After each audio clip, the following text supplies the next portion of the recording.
कोई कमी नहीं की। आप सब जानते हैं हमने वफा में कोई कमी नहीं की। आपके सारे सवालों का एक ही जवाब है। हाँ। एक घर में दो भाई हैं, ठीक है, एक कमा रहा है, एक निकम्मा है। ठीक है। जो कमा रहा है उसकी इज्जत है। तो भाई इंडिया पाकिस्तान को कह रहे हैं। जी जी। मेरा सवाल आज पाकिस्तानियों से ये है कि इस दफ़ा फिर पाकिस्तान डर जाएगा और इस डील से जो है पीछे हटेगा या फिर अमेरिका के सामने खड़ा हो जाएगा। जहां जहां हमें एज ए नेशन सरवाइव करने के लिए कुव्वत मिल रही है, वहां वहां अमेरिका जो है आपके रास्ते में रुकावट है। पाइपलाइन प्रोजेक्ट बिल्ड किया तो सीधा सैंक्शन ठोक देंगे। और उधर ईरान कह रहा है अगर पाइपलाइन नहीं बनाया तो $18 बिलियन का फाइन लगा देंगे। खबर पर हम वीडियो रिकॉर्ड करने जा रहे हैं। पाकिस्तान ने ईरान की जो पाइपलाइन थी उसके ऊपर काम जो है शुरू कर दिया गया है और अमेरिका की जानिब से सैंक्शंस लगाने की बातें की जा रही है। अमेरिका का कहना है कि अगर आपने ये जो डील है ये मुकम्मल की तो आपको अमेरिका की सख्तियां बर्दाश्त करना पड़ेगी। दोस्तों, ये पाइपलाइन पाकिस्तान के साथ साथ इंडिया के लिए भी बहुत ज़्यादा अहम है। सस्ती एनर्जी पाकिस्तान को मिलेगी और ईरान की कोशिश है कि ये पाइपलाइन जो है पाकिस्तान से इंडिया की जानिब जाए। अगर पाकिस्तान, ईरान और इंडिया इस गैस पाइपलाइन के थ्रू कनेक्ट हो जाते हैं तो इस पूरे रीजन में प्रोस्पेरिटी भी आएगी, अमन भी आएगा और इंडिया और पाकिस्तान के रिलेशनशिप भी बेहतर हो जाएंगे। लेकिन अनफॉर्चुनेटली अमेरिका ऐसा नहीं चाहता। मेरा सवाल आज पाकिस्तानियों से ये है कि इस दफ़ा फिर पाकिस्तान डर जाएगा और इस डील से जो है पीछे हटेगा या फिर अमेरिका के सामने खड़ा हो जाएगा। निहायत ही अहम टॉपिक डिस्कस करने जा रहे हैं। इसके साथ साथ पाकिस्तान के रिलेशनशिप इंडिया के साथ कैसे होंगे अगर ये डील डन हो जाती है। अस्सलाम वालेकुम। वालेकुम अस्सलाम। आपका नाम और क्या करते हैं आप? मेरा नाम सुलेमान शाह है और मैं पॉलिटिकल साइंस का स्टूडेंट हूँ पंजाब यूनिवर्सिटी से। पंजाब यूनिवर्सिटी। सर, आपको क्या लगता है कि पाकिस्तान ईरान के साथ ये डील करेगा या फिर अमेरिका के सैंक्शंस पाकिस्तान पे लगेंगे?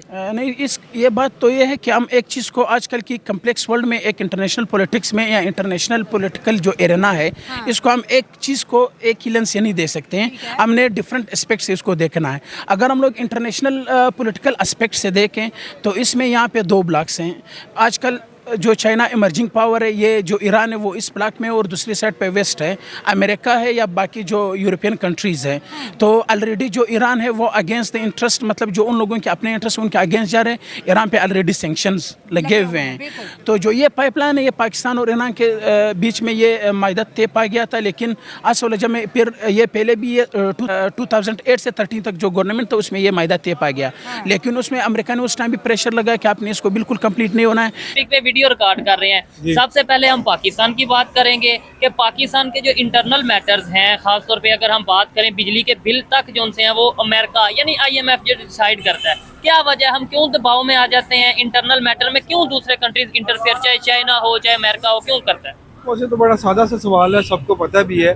जब आप खुद मुख्तार होते हैं आप अपने फैसले खुद से करते हैं। ठीक है। जब आप कर्जई होते हैं, आप नहीं कहना चाहिए हमारा मुल्क है, बुरा लगता है कहते हो। जब आप भीख के ऊपर चलते होंगे, आप छोटी छोटी बात के ऊपर कर्जा लेने चले जाते हैं। ठीक है। जो हुक्मरान अपनी अयाशियां बंद नहीं करते, इनसे पूछ लें। इनके बच्चे, अभी आपने रिसेंटली केस देखा होगा, हाँ। अपने बच्चों की ये फीसें तक नहीं भरते, यानी कि गवर्नमेंट को टैक्स देने, ये खुद गवर्नमेंट चलाते हैं। और जो बात ना माने उसे प्रिंसिपल को हटा देते हैं। ये इस तरह के लोग हैं। जब इस तरह की गवर्नमेंट होगी तो आप अपने फैसले किस तरह करेंगे? मुझे छोटा सा ये बात। ठीक है, ये आपसे मजीद भी सवाल करूंगा। भाई आप मुझे बताइएगा, अगर नेबर कंट्री इंडिया की बात करें, उनके इंटरनल मैटर में US ने इंटरफेयर करने की कोशिश की, जर्मनी ने इंटरफेयर करने की कोशिश की, उन्होंने प्रॉपर शटअप कॉल दी। उन्होंने बोला ये हमारा इंटरनल मैटर है, इंटरनल पॉलिटिक्स है, इसमें चाहे जर्मनी हो या US हो, कोई इंटरफेयर नहीं कर सकता। वो कैसे इस तरीके से स्टेटमेंट दे सकते हैं? है तो हमारे साथ ही है ना। आपके सारे सवालों का एक ही जवाब है। हाँ। एक घर में दो भाई हैं, ठीक है, एक कमा रहा है, एक निकम्मा है। ठीक है। जो कमा रहा है उसकी इज्जत है। बिल्कुल है। क्या वजह है? वो पैसे लेके आ रहा है, ठीक है, वो मेहनत भी कर रहा है, वो सारा दिन घर के लिए आगे पीछे हाथ पैर भी मार रहा है, उसकी इज्जत भी थोड़ी मानी जाएगी। उसकी बात भी मानी जाएगी, उसकी सारी चीजें मानी जाएगी, थोड़ी नहीं ज्यादा मानी जाएगी। एक निकम्मा है तो वो निकम्मा हमारा ये समझ लेगा, अल्लाह माफ करे, कहना नहीं चाहिए पाकिस्तान। हम सब निकम्मे हो चुके हैं, चाहे हमारे हुक्मरान हो चाहे हम हो, सारे के सारे हम निकम्मे हो चुके हैं। तो हमारी जब दो भाई इंडिया पाकिस्तान को कह रहे हैं। जी जी।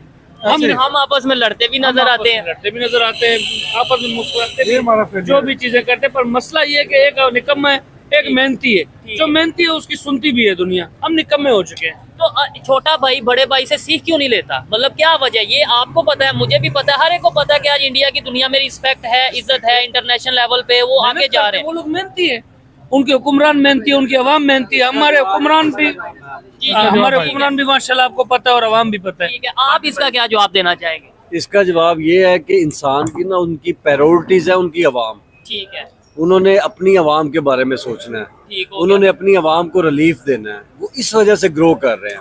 हमारे जो हुक्मरान है, हमारी जो ऊपर पॉलिटिशियन बैठे हैं या ब्यूरोक्रेसी बैठी है, एस्टेब्लिशमेंट बैठी है, उनकी प्रायोरिटी हम अवाम है ही नहीं है। फिर उनके हमारे जो पॉलिटिशियन है उनकी प्रायोरिटी क्या है? उनकी प्रायोरिटी है उनके लिए प्रोटोकॉल कितना बड़ा होगा, उनके बच्चों अयाशियाँ कैसे करेंगे, वो लंदन में जाके फिर उनके बच्चे पढ़ेंगे, हम लोग यहाँ पे सरकारी फीसें अफोर्ड नहीं कर सकते। ठीक है। अब एक चीज बताएं, आपने रात को अपने बच्चों को ये रोड खिलाने है या रोटी खिलानी है?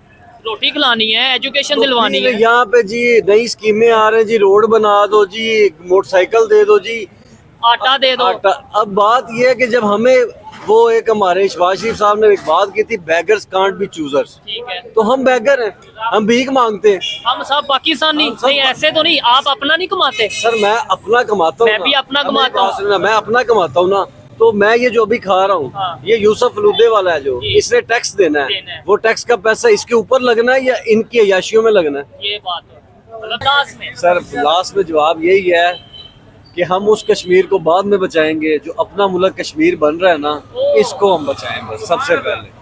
जबरदस्त, मैं ठीक नहीं करता हूँ इस है, बात उसकी पे। वजह क्या है कि अभी आप अपने बलोचिस्तान को बचाएं। अपने बलूचिस्तान को बजाय, दूसरी बात ये, हम इस पंजाब लाहौर में बैठे हैं, आप रोड, अभी आप सिंपल सी चीज देखते हैं, रोड क्राइम कितना बढ़ गया, बिल्कुल। स्नैचिंग कितनी ज्यादा हो रही है।